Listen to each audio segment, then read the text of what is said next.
No. Nothing about Todd Monken as a head man gets me excited. I need to see who the offensive coordinator is going to be. That's what I need to see. But what I don't yet see, T, is like, how is Todd Monken going to command that locker room, command that group of men? And also, if I'm Shedeur or anybody in that locker room, why am I listening to Todd Monken?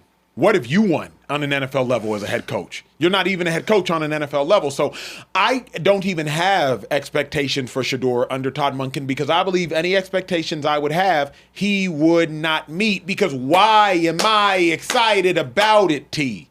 Why? So I want to address what Emmanuel Acho is doing here, and I'm going to go really big picture here, and some of you will be bothered by how big picture I'm going to go. But I just have to do it because it's just factual. What Emmanuel Acho is basically arguing there is rebellion, and that's always the message to young black men. Rebel. I talk about this all the time, and I talk about how football, particularly the quarterback position, is best played by men who are willing to submit and who are willing to submit themselves to their head coach. And Emmanuel Acho, trying to appeal to the culture, trying to appeal to social media, is actually arguing what has been popularized through Black Lives Matter and everything else of rebel, rebel, rebel. Don't submit to authority. And Emmanuel Acho is getting killed by everybody over social media. There's never been a ratio like what's transpiring with Emmanuel Acho on this. Everybody in unison is calling Emmanuel Acho a clown. And so I applaud people for doing that. But I question why you can't see the exact same thing when you look out at Black Lives Matter, you look out at these videos, you look at George Floyd, any of these guys that are refusing to submit to law enforcement. It's the same thing. It's like if you want success in life, if you want success in the NFL or as a quarterback, hey, submit to the authority that's been put in charge of you. Even if you don't like the authority, even if the authority doesn't excite you, as Emmanuel Acho is saying. And I pointed this out yesterday on Emmanuel Acho's Twitter bio. These guys are very clever, very slick with their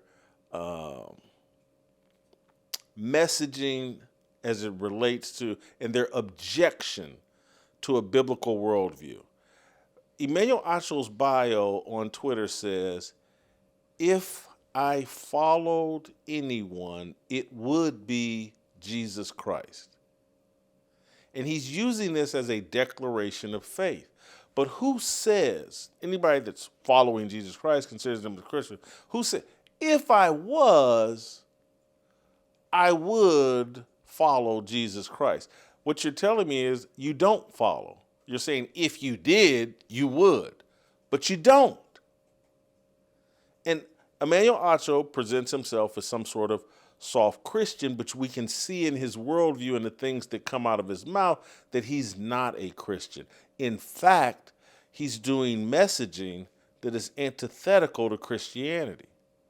And all the people ratioing Emmanuel Acho over this quarterback deal, when they talk about Black Lives Matter, when they evaluate all these police-involved engagements with black people, and everybody wants to second guess, and everybody overlooks the resistance that generally precedes whatever bad thing happens from the police. And if you remember, we've talked about on this show, Philip Anthony Mitchell, the minister, that is very popular from Atlanta, does a very good job. He did a sermon, I think it was from Matthew chapter 22, verse 21, and about giving Caesar what is owed him. And it's an analogy about like, hey, look, man, submit to government authority. And then he talked about he had an encounter as a young person with law enforcement and how he was put in a position where he felt like he was being treated unfairly, but he remembered what his mother and what the church had told him about, like, no, man, go ahead and submit, blah, blah, blah. You're better off submitting to the authority. God actually instructs you to submit to authority. And even the authority that you disagree with, submit to that authority. This is mindset that would benefit black men and benefit everybody, because white parents have the talk with their kids and they tell them, they actually give them good advice. Nah, man, I know that cop may be a butthole, that cop may be unfair, but just go ahead and submit and we'll settle this later. Black people are told just the opposite in a very soft and clever way. No, go ahead and argue and fuss and fight with the police. We'll hop on social media and defend you regardless of what happens. And yes, if you get slammed to the ground, if you get struck or beat up while you're resisting police arrest, we will complain about the police. We will not mention that you were in error by not submitting to law enforcement and authority. You should be in a constant state of rebellion, because that's what being black is. And that's what we learned from Martin Luther King. Rebel, rebel, rebel, civil disobedience. And people in real time, when this was going on in the 1950s and 60s, ministers, black ministers that understood a biblical worldview were like, nah, this isn't what God instructs us to do. The Bible clearly states, submit to authority. Submit to government authority. It states this very clearly. And we think we figured out a shortcut. Now we can pick and choose and look at all the benefits we got from civil disobedience. And what time has proven is that all these alleged benefits that we've gotten from civil disobedience actually weren't benefits. They've actually worked to harm us. The more we choose a brand of rebellion, and the more our children rebel, and the more our women rebel, and the more our men rebel, the more chaos there is in our neighborhoods. There's no respect for authority. And it just doesn't stop with, hey, I don't respect the police. It goes all, I don't respect my next door neighbors. I'm going to play my music as loud as I want. I'm not going to pick up the trash. And I'm not going to cut my grass. I don't have to respect anything or anybody. I'm in a constant state of rebellion. And so while I applaud people for criticizing Emmanuel Acho, and I really do, and I applaud people for ratioing him and making him a clown, but can we carry this logic consistently? Can we not tell young black men? And this is a lesson I had to learn.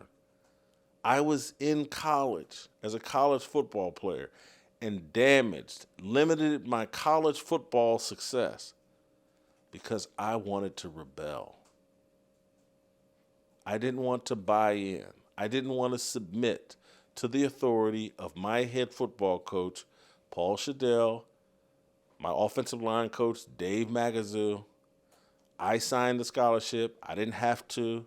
I should have submitted and just bought in.